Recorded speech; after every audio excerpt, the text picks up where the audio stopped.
Sentence structure is how all the parts of a sentence fit together.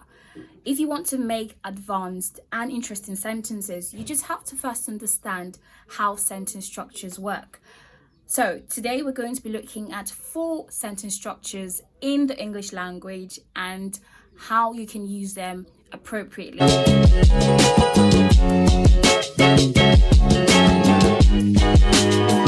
Hey guys, and welcome back to my channel. My name is Ruth and I am an English teacher. I've been doing a 30 days English grammar course where I've been teaching about, English grammar. In the first lesson, we talked about what grammar is, and then secondly we talked about the terminologies that are involved in understanding what English grammar, and I delved into what a sentence is, the types of sentences, which we saw the interrogative, the declarative, and the exclamatory, as well as other sentence types. Today we're going to be looking at sentence structures. If you want to make more advanced sentences, in your writing and your speaking, you just have to know these 4 sentence types. Yes, and don't forget to subscribe to my channel and click the post notification bell to get updates of everything I'm going to be posting. And what is sentence structure? Let me define it for you. A sentence structure is the order of all the parts in a sentence.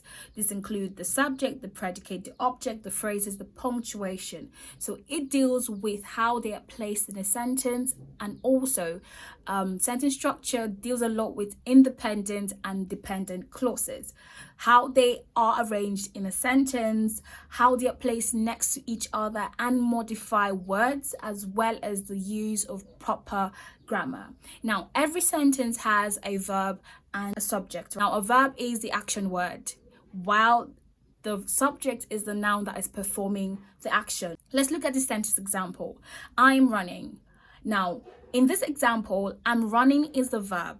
The main verb is run, but we conjugate run into the present continuous and then add ing and the auxiliary verb am. And then the subject is I, who is running. I've said earlier that sentence structure deals a lot with independent and dependent clauses. So this means to understand what sentence structures are, we just have to define what a clause is. A clause is a group of words that contain a subject and a verb. Now, sometimes a clause expresses a complete thought. It's a complete sentence on its own, but other times it needs help before it expresses a complete thought. Now, a clause that expresses a complete thought or is a sentence, a complete sentence, is known as an independent clause, while a clause that needs help before it expresses, a complete thought or a sentence is called a dependent clause or a subordinating clause. So depending on how you combine independent and dependent clauses, we can see 4 sentence structures in the English language. Number 1, we have the simple sentence. Simple sentences are pretty simple. Just a single independent clause, no more, no less. It includes a subject and a verb and sometimes an object. For example, let's look at this quote by Hans Christian Andersen. Very straightforward. Life itself is the most wonderful fairy tale. Romantic, is it? No, I don't know.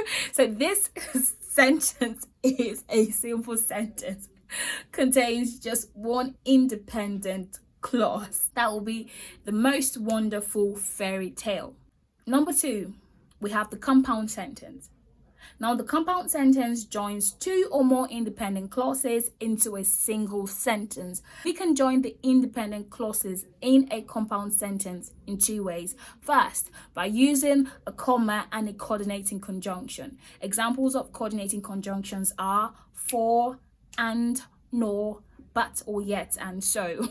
I'll just list them on the screen, between the clauses, and then you can also use a semicolon between the clauses. For example, let's look at this quote and a sentence by Oscar Wilde. It says, "Be yourself. Everyone else is already taking." So be yourself is what clause? While everyone else is already taking is what kind of clause? So leave me your comments or your answers in the comments box below.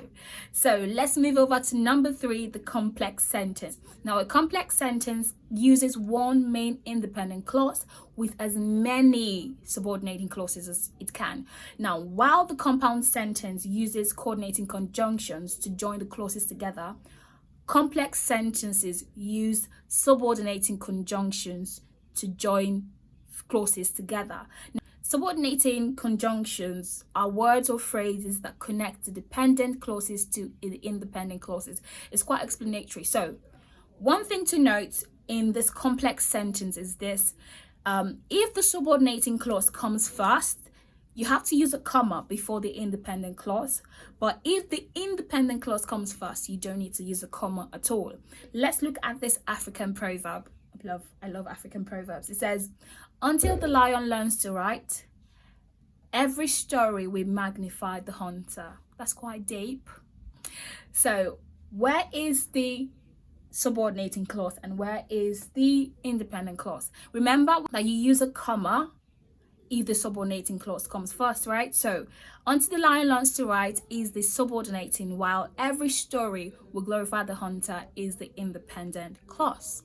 The last but not least, number 4, compound complex sentence. Now, as the name suggests, a compound complex sentence combines compound sentences with complex sentences. Yes, so they'd require at least 2 independent clauses and at least 1 subordinating clause, and to combine them you have to follow their specific rules, as well as knowing when to use the subordinating conjunctions as well as the coordinating conjunctions. Now let's look at this sentence by David Frost.